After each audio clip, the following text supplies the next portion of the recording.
성부와 성자와 성령의 이름으로 말씀드립니다. 우리 옆 사람들에게 인사합시다. 당신은 꽃보다 아름답습니다. 시작.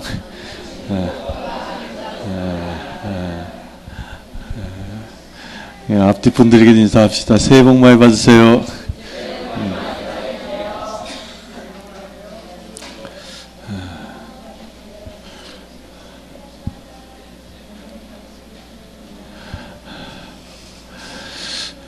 남자분한테 꽃보다 아름답다고 하니까 좀 쑥스러운가 보네.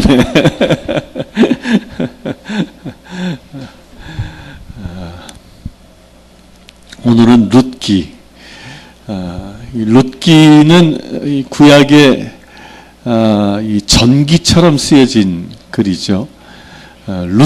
룻이라는 한 그 주인공 여인의 이야기인데, 묘하게도 이제 판관기까지 얘기를 쭉 하다가 주인공이 이스라엘 민족에서 모압 여인으로 확 바뀌어버립니다. 룻의 출생이 어디였죠? 모압 땅 이방 여인이었어요. 근데 이 룻이라는 이름이 이름의 뜻이 뭐라고 써있죠? 뭐라고? 장미. 장미. 참 묘하게 이 후대에 이제 중세 시대에 들어와 가지고 예수님을 상징하는 꽃이 뭐예요? 예수님을 상징하는 꽃이 생겼어요. 그게 뭐냐면 장미예요. 장미가 예수님을 상징하는 꽃이 나요. 백합도 되지만 장미가, 특히 장미는 이 십자가 고상에 달려있는 예수를 상징할 때 쓰는 겁니다. 그래서 이 프랑스에 가면 거기서 이제 기념품으로 파는 십자가 고상을 보면 십자가 고상에 예수님이 없고 십자가에다가 장미를 딱 걸어놓은 그런 것을 봅니다. 그 장미가 뭘? 고난받는 예수님을 상징하기 때문에 그렇습니다. 이 룻이 곧 장미인데, 장미를 보면 가시가 있고 가시를 넘어서 뭐가 펴요? 아주 아름다운 꽃이 피잖아요. 꼭 룻의 일생이 그렇게 되지 않습니까? 룻을 보면 그 일생이 어떻게 돼? 사실 이방 민족과 결혼한 거죠. 룻의 입장에서 보면 이스라엘 베들레헴에서 이주해온, 그것도 가난을 피해서 흉년을 피해서 이주해온 타민족인 사람을 만나서 결혼해요. 그 결혼해서 아들, 딸, 자식을 잘 낳고 잘 살면 좋은데 어떻게 돼? 자식은 하나도 낳지도 못하고 신랑이 다 죽어버리고 마요. 자기 신랑도 죽고 시형제도 죽고 시아버지도 죽고 싹 죽어버려요. 집안이 어떻게 된 거예요? 쫄딱 망한 거죠. 그 쫄딱 망한 집안에 여인네가 됐으니 얼마나 그 신사가 처량하고 처량했겠습니까? 그런 여인을 하나님이 어떻게 택하시는가를 이 쭉 기록하고 있는 책입니다. 룻이 나중에는 누구의 조상이 되죠? 다윗의 조상이 됩니다. 다윗의 할아버지를 낳게 되죠. 할아버지의 어머니가 되죠. 그러니까 다윗의 증조모인 거예요. 증조모. 그런 영광의 자리에 오르게 되는데, 이 룻기를 잘 보면 그렇습니다. 이 룻기의 그 핵심 구절을 보면, 룻이 이제 그 보아즈에게 시집을 가서 아이를 낳잖아요. 아이를 낳아서 그 아이를 데리고 와서 이 나오미에게 데려다 주니까 찬양합니다. 다 같이 읽어볼까요? 시작. 오늘 이처럼 당신 가문이 대를 이어 내려가게 해주셨으니 야훼께 찬양을 드립니다. 이제 이 아기의 이름이 이스라엘에서 기림을 받게 되기를 우리는 바랍니다. 이게 핵심이에요. 룻이 왜 그 많은 고통을 겪었는가? 그 인생 파란만장한 인생 여정을 겪게 되었는가? 그것은 뭐냐? 아기의 이름이 이스라엘에서 기름을 받는 자 되게 하기 위한 하나님의 섭리였다는 겁니다. 이 아기의 대가 쭉 이어져 나가면 누구까지 내려왔습니까? 예수 그리스도에게까지 내려오게 되죠. 그 축복의 사람이었다는 겁니다. 그 룻기 하면 뭐? 룻기 하면 꼭 기억할 게 아기의 이름이 이스라엘에서 기름을 받는 그 역사를 쓰기 위해서 기록된 책이다. 이거 잊지 마십시오. 그리고 이 룻기의 그 핵심 단어는 구원자예요. 구원자. 룻기에서 구원자는 구원자로 표징되어지는 사람이 누구예요? 보아즈죠. 보아즈. 그 나오미와 룻이 곤경에 처했을 때 그를 구원해 주는 사람이 보아즈였어요. 그 보아즈가 룻을 구원해 줌으로 인하여 그 보아즈는 또 어떤 영광을 차지해요? 보아즈는 혈통으로 보면 다윗의 할아버지, 증조 할아버지가 되는 영광을 차지하게 되는 겁니다. 그 구원자. 그러니까 룻을 쭉 보면 구원자다. 구원하시는 하나님의 섭리를 보게 된다. 근데 많은 사람들이 이 룻기를 그 목사님들이 설교 제목을 언제 제일 많이 쓰냐면은 가정주일, 어버이주일, 이럴 때 효도하는 룻에 대하여 설교하기 위하여 이 본문을 많이 택하는데 사실 그 뜻이 아니에요. 물론 효도도 있지요. 근데 이 룻기의 가장 중요한 핵심은 구원하는 하나님의 역사의 손길을 보게 하시는 겁니다. 가장 어려움에 처해 있는 상황에서 하나님은 어떻게 그들을 구원해 가시는가를 보게 하시는 거예요. 그 구원해 가는 그 과정에서 보면 거기에 효행도 나오고 거기에 시어머니의 그 따뜻한 사랑도 나옵니다. 그 이야기가 기록되어져 있습니다. 그래서 1장을 보면요. 1장에는 신실한 룻은 시어머니 나오미의 슬픔에서 떠나기를 거절했다. 이게 핵심인데 이 말을 잘 보면 1장은 그렇잖아요. 이제 집안이 다 어떻게 돼요? 이제 완전히 망해버리죠. 남자의 씨가 말라서 망해버려서 이제 어떻게 살까 걱정하고 있었는데 어떤 소식이 들려요. 고향 땅인 베들레헴에 풍년이 들었다라는 소식이 들리잖아요. 그래서 나오미가 이제 이 객지에서 죽나 고향 땅에서 죽나 고향 땅에서 빌어먹더라도 고향에 가서 죽어야 되겠다라고 마음을 먹고 떠나기를 결정하잖아요. 떠나기를 결정할 때 두 며느리가 따라가죠. 예? 여기서 중요한 게 그거예요. 두 며느리가 따라가는데 그 중에 두 명이 따라가다가 이제 나오미가 뭐라고 해요? 이제 그만 돌아가라. 이제 너희들 이제 고향에 가서 너희 민족 사람들에게 새 신랑 맞아서 새 살림 차리고 살아라라고 떠나보냅니다. 여기서의 나오미의 놀라운 희생 정신이 있는 거예요. 나오미는요, 두 며느리의 공양을 받아야 할 당연한 권리가 있는 사람이에요. 비록 자식이 없다 할지라도 합법적인 고부간의 관계죠. 그래서 나이든 자기를 공양해야 할 의무가 있는 며느리들이었던 거예요. 그런데 나오미가 어떻게?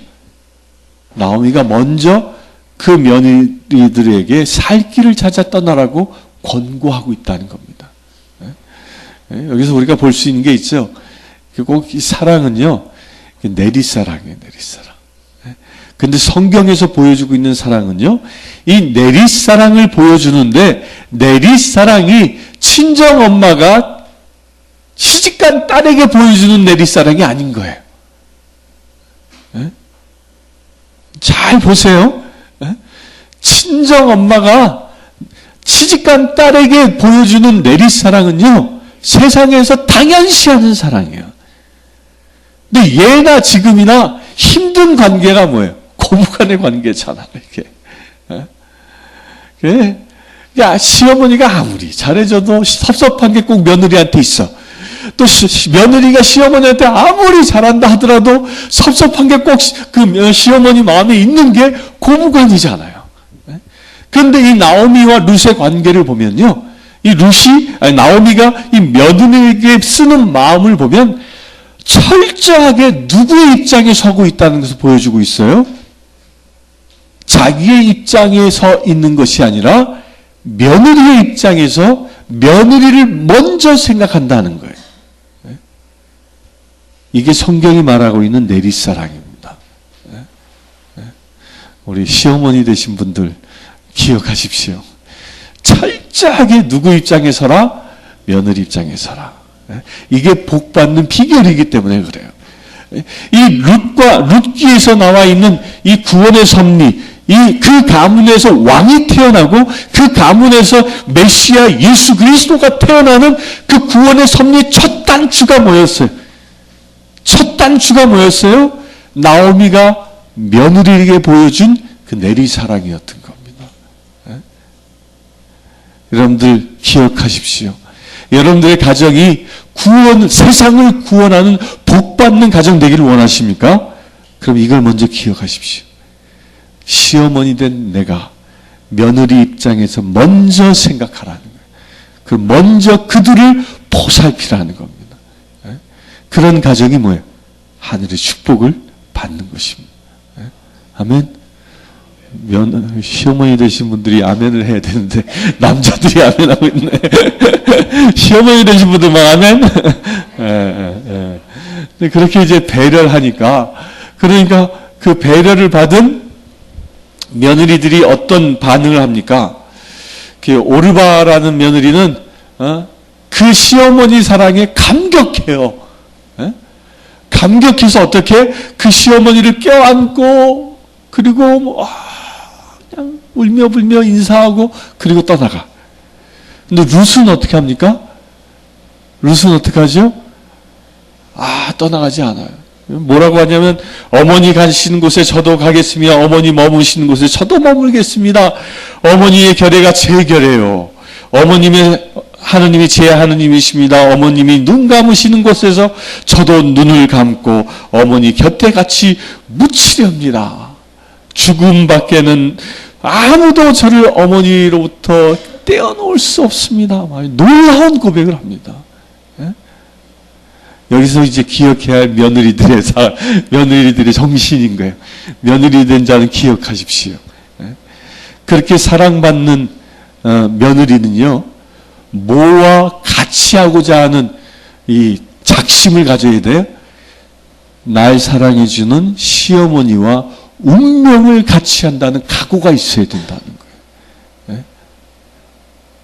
이것이 서로 코드가 딱 맞았을 때 그 가정에 축복이 시작되는 겁니다. 시어머니가 아무리 사랑해도 며느리가 그런 각오로 시어머니를 공양하려고 하는 마음이 없으면 축복은 사라집니다. 거꾸로죠. 또 며느리가 아무리 시어머니와 죽음까지도 같이 하려 해도 시어머니가 며느리에 대한 사랑이 없어도 축복은 사라집니다. 이게 서로 맞물려 있다는 것입니다. 우리 며느리 된 분들만 고백합시다. 시어머니와 죽음까지도 같이 하겠습니다. 시작.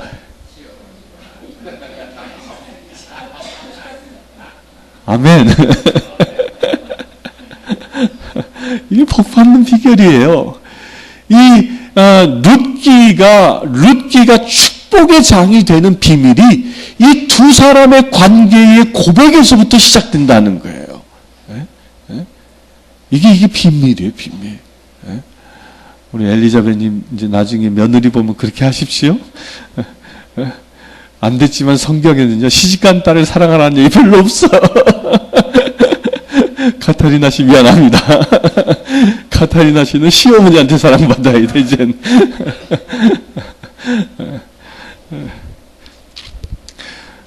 그 설명을 하고 있는 게 이 1장. 2장에 보면 모압 여인 룻은 이삭 줍기를 응함으로 나오미를 섬긴다. 여기서 이 이삭 줍기라는 말이 이제 그때가 이제 가니까 이제 밀을 추수하는 보리를 추수하던 그런 시기였잖아요. 그런 시기였는데 이삭 줍기를 하러 간다라는 것은요, 이건 여자로서는 이게 자기의 목숨을 내놓는 일과 같았어요. 그때 당시에. 이 룻기를 잘 보면 나중에 그런 얘기를 하잖아요. 보아즈가 룻을 잘 보살펴 주니까 시어머니가 뭐라고 그러대. 아이고, 그 일꾼들로부터 횡포를 당하지 않을 수 있어서 너무 감사하다고 얘기하잖아요. 그러니까 이 이삭 줍기를 하러 다니는 사람들 그때 당시 다 불황인들이었어요. 떠돌이들이었어요. 거처가 없는 사람들이 생계를 유지하기 위해서 추수하는 밭에 가서 이삭을 줍고 살았거든요. 따라서 그 사람들은 어느 누구도 보호해 줄 사람이 없었기 때문에 그 이삭 줍는 사람이 여인이면 그 일꾼들, 남자들 그 일꾼들이 온갖 횡포를 다 했던 거예요. 성폭력도 가하고 온갖 횡포를 다 하는 거예요. 그런 위험의 자리에 누가 나간 거예요? 룻이 나간 거예요. 룻이. 근데 그 자리에 나간 이유가 한 가지예요. 뭐 때문에 나갑니까? 시어머니를 보살피기 위해서. 여기에요. 여기 잘 보면 이것도 여기 신비한 비밀이 있어요.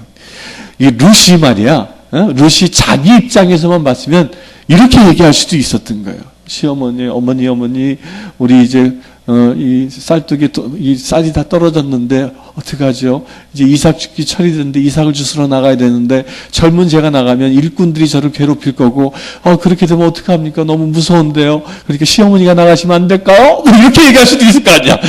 시어머니가 나가면 일꾼들이 괴롭히기나 하겠습니까? 너희들을 뭐 이렇게 얘기할 수 있는 처지였던 거예요. 그냥 읽어 나가는 게 아니라는 거예요. 근데 여기서 왜 2장에서 룻이 이삭 죽기를 응한 것이 중요하냐면 자기의 형편과 처지를 고려하지 않고 오직 하나 시어머니를 공양하고자 하는 것 때문에 그 모든 위험을 감수했다라는 거예요. 이게 룻의 위대함입니다. 며느리 된 자들이요, 기억하십시오. 시어머니 공양을 위해선 자기의 모든 것을 감내할 수 있는 게 복받는 비결이라는 겁니다. 아멘. 3장으로 넘어가면 사랑으로 인한 천혼. 이제 이게 사랑이라고 그러지만 이게 말을 그렇게 썼어요, 그냥. 이제 청혼하잖아요. 근데 이 청혼이 이게 물론 이게 잘 보면 이야기 스토리를 전개해 보면 룻이 보아즈를 좋아할 만했어요. 그렇잖아요. 가니까 다 보살펴주고 물도 주고 또 그 일꾼들을 단돌이 해가지고 범접하지 못하게 해주지, 또 일꾼들로 얘기 또 뭐라고 얘기까지 해줘요. 야, 제가 이삭 죽거든 슬슬 흘려라 막 다 흘려버려라 막 일부러 막 그 이삭을 흘리라고까지 명령하잖아요. 근데 그런 배려를 받아서 보아즈와의 관계가 이제 좋아지기 시작하죠.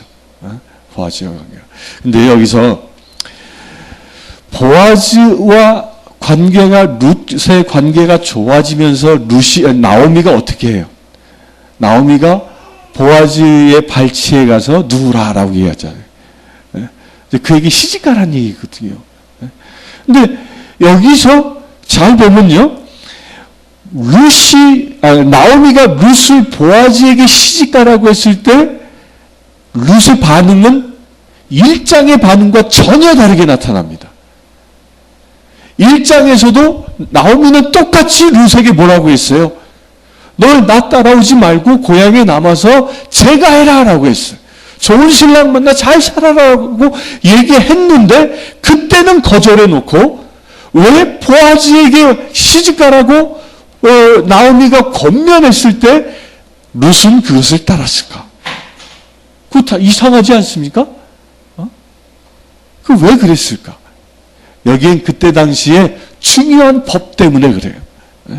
그 법이 뭐냐면 시형제 결혼법이라는 거예요. 시형제 결혼법이 뭐냐면요, 이게 나중에 예수님 이야기에서 나오죠. 예수님 이야기 때 그 사두가이파 사람들이 이 비유를 들잖아요.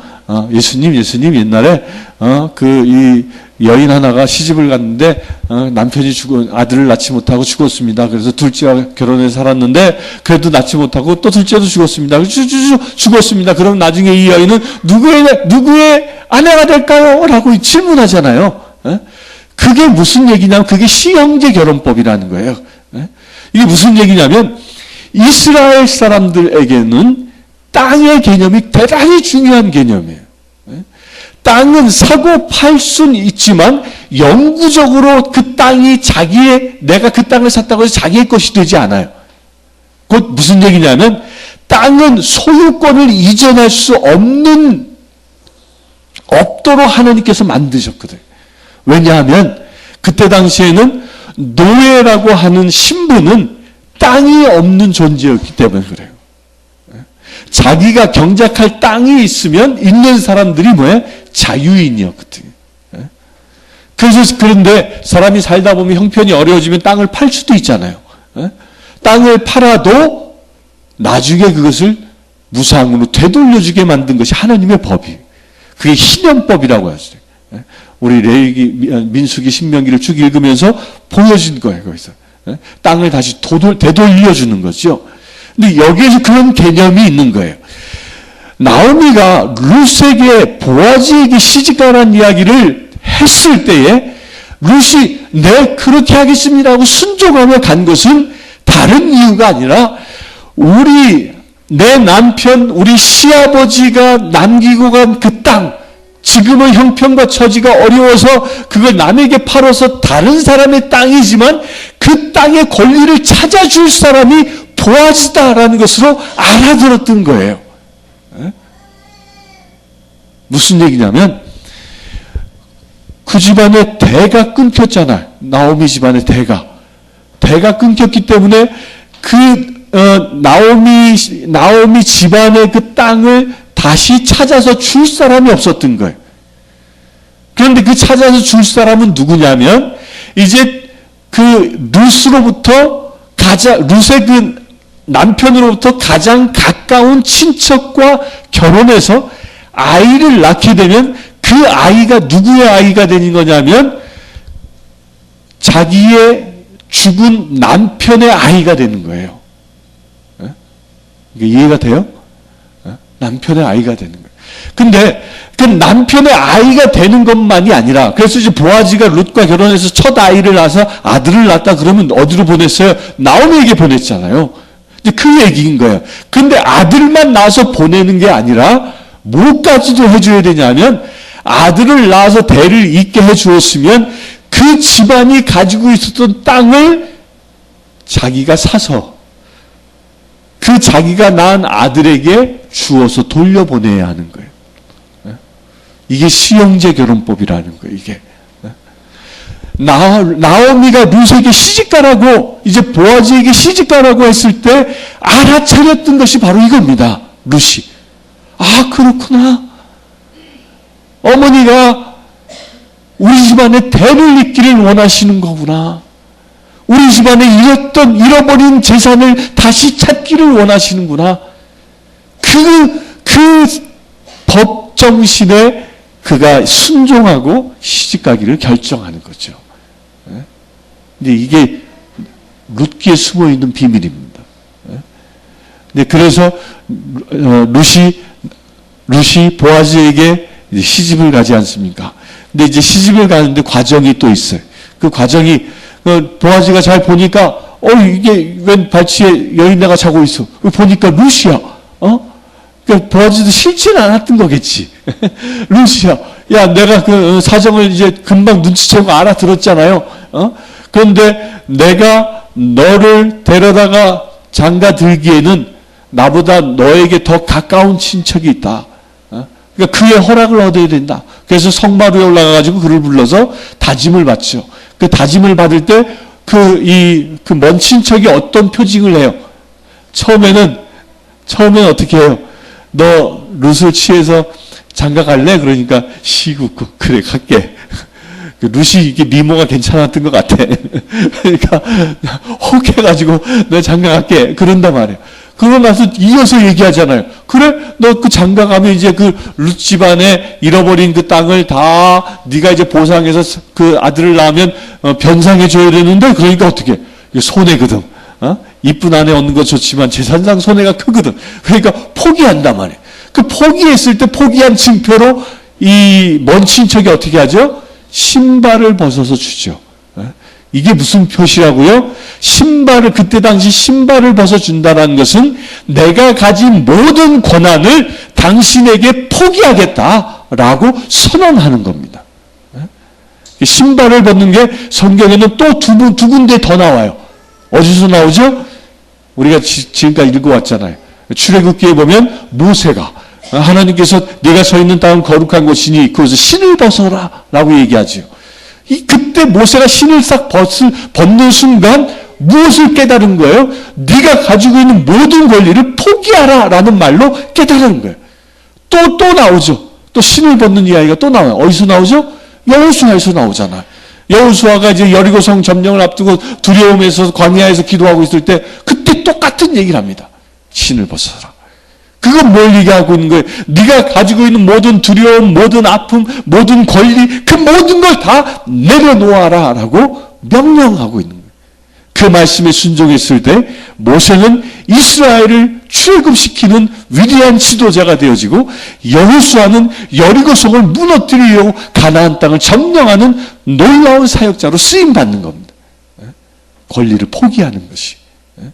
이거 우리에게 주는 중요한 메시지입니다. 우리가 하나님의 자녀가 되길 원합니까? 하나님의 백성으로 살기를 원합니까? 그러면 내가 나의 권리를 내놓을 수 있어야 됩니다. 그런데 이 룻기에 나와 있는 먼 친척은 아주 멍청하게 내놨어요. 복을 걷어찬 거야, 이거는요. 권리 포기를 해도 잘 알아서 해야 되는데 복을 걷어차고 그 복을 누구에게 줬어요? 보아즈에게 줬어요. 보아즈에게. 장자권의 복을 보아즈에게 줬다는 거예요. 여기서 우리가 중요하게 생각할 게 있어요. 권리를 포기하는 데는 내가 감당할 의무가 있습니다. 근데 그 감당한 의무가 두려워서 내 권리를 포기하는 것을 머뭇거리거나 그것을 거절한다면 축복의 권세가 사라진다는 거예요. 하나님의 축복의 섭리가 있다고 그랬죠. 율법의 섭리, 뭐뭐 하면 뭐 한다.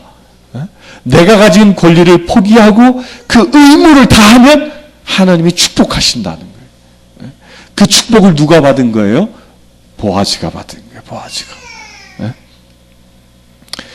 그래서 보아즈가 룻이 결혼해서 아들을 낳죠. 그 아들을 낳아서 이제 나오미에게 주어서 나오미가 자기 아들로 키웠는데 그 후손 가운데 누가 태어나? 증손자로 다윗이 태어나고요.